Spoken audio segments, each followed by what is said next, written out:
and he knew what they were willing to go to, and was like, these guys are making a half-hearted attempt to keep me. Like, they know I'm not going to take 14 or 15 million a year, so they throw it out there, and they're basically telling me, to go somewhere else. So basically, they told Spencer to go fuck himself. They were basically, yeah, they basically told them like you're a financial casualty. And for me, what makes me crazy, like one dude said to me today, um, how do you know what they could have gotten at the trade deadline?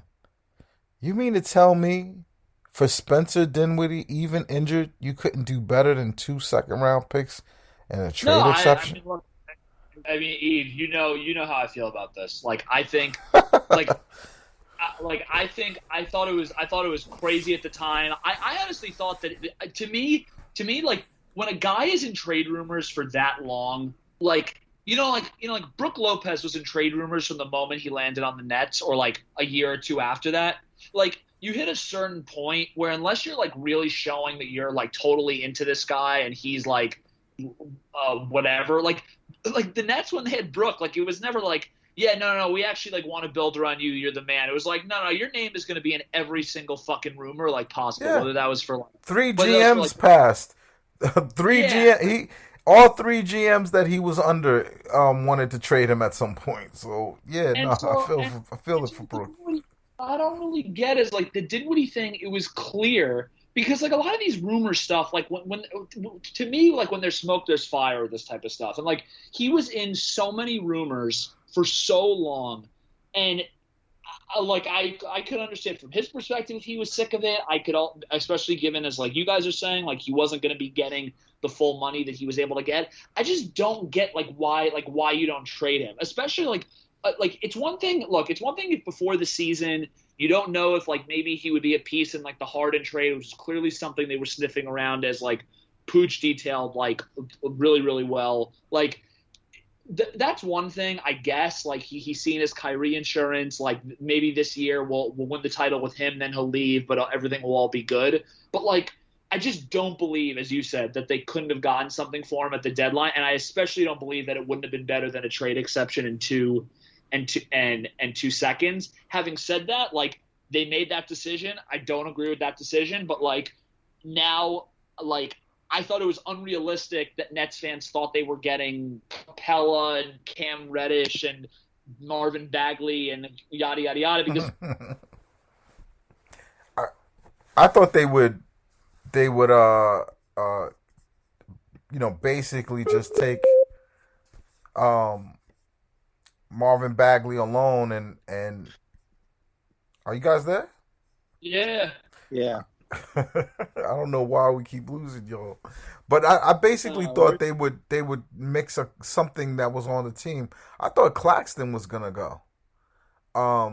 And I still think he's gonna go. go for I what don't. though? I think he's gonna go only because he's a free agent after this year. Like I don't know what his deal is. I don't know what went on with summer league or like whatever it is. I'm not even trying to hint at stuff that that Jay that has hinted at or whatever. I just like it's clear that Marks doesn't value in Shout paying out big Jay for man. BK.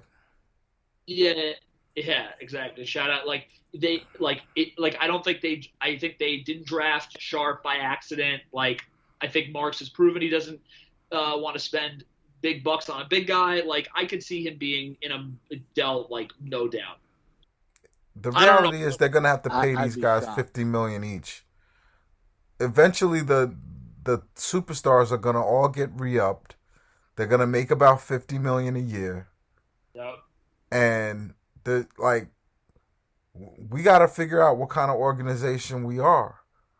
Well, the cap should go up too, though, which lightens the tax a little bit. And if it doesn't, the revenue could be bad in the next couple of years because of COVID.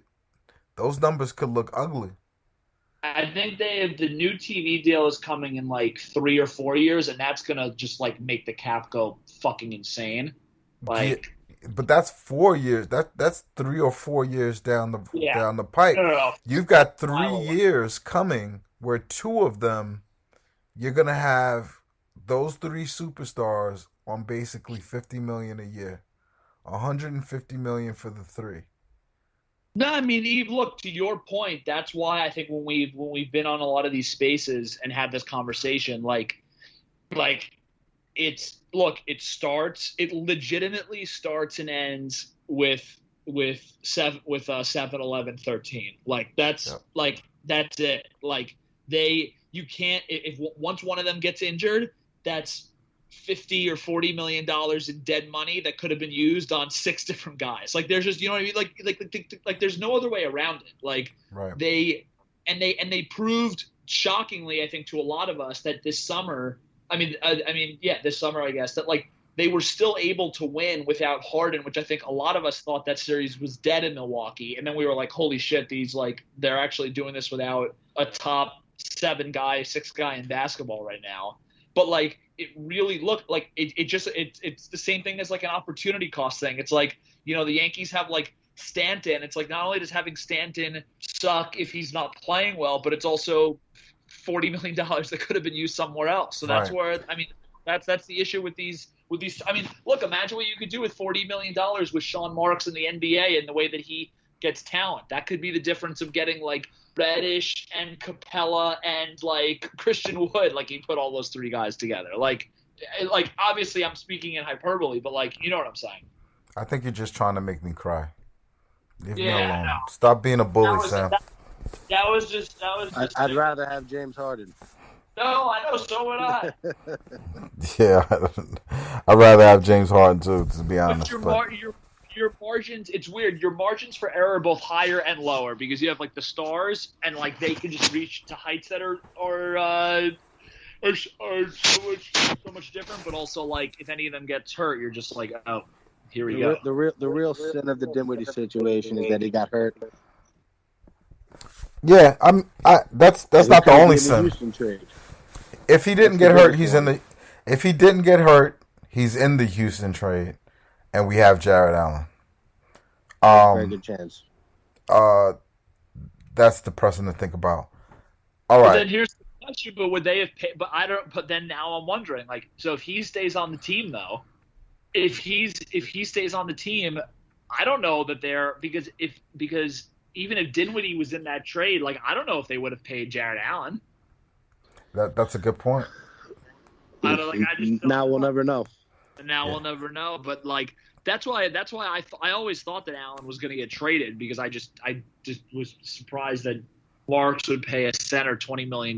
But I mean, I don't know. I think it's. But look, I mean, I wouldn't call him a center. I would say his position should be called the guy who stops Giannis. Let's call Jared Allen's hypothetical position on the Nets the guy who stops Giannis, because nobody else on this team can.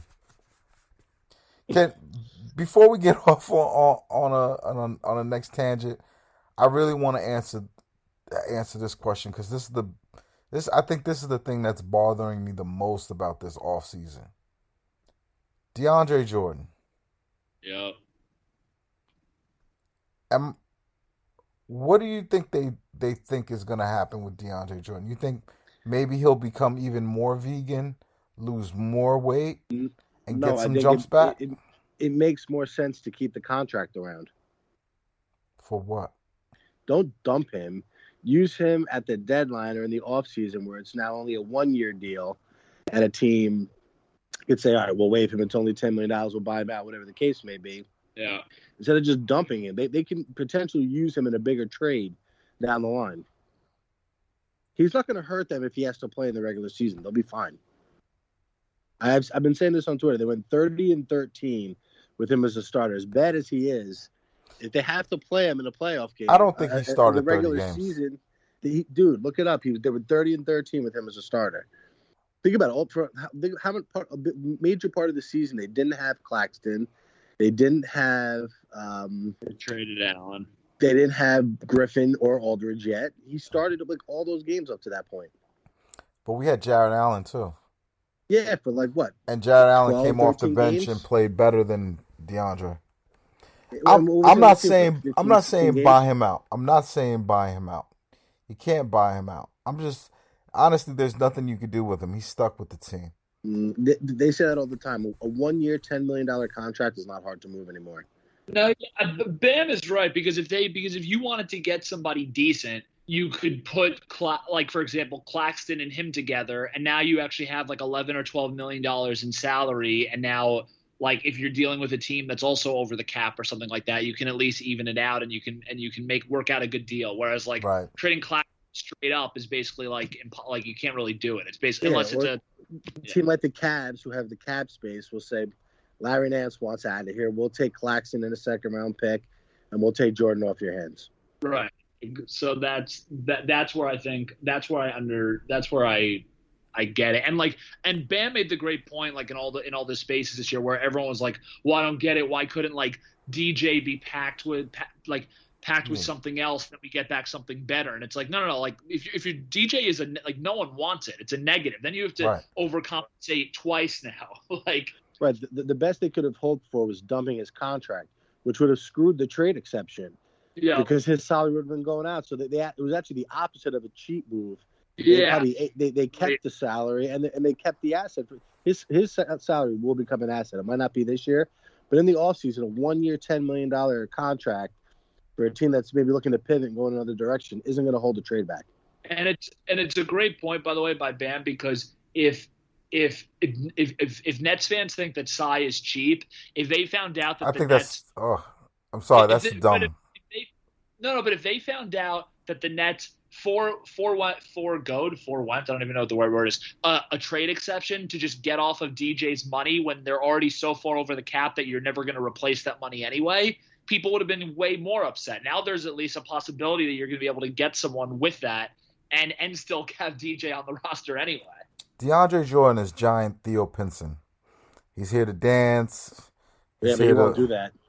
He does it though. You kidding me? He's like great at shucking and jiving on the sideline. Like he just be on the sideline. He does the reversed hand slap. Exactly. He's got all the funny handshakes. Well, we lost you, Sam. No. I said no. All I said was I do that with my friends now. I'm all in on the reverse hand slap. Bottom line, Kevin Durant's here for 5 more years, and Harden and Kyrie are probably next. Yeah, they're not going anywhere. We can figure out the rest.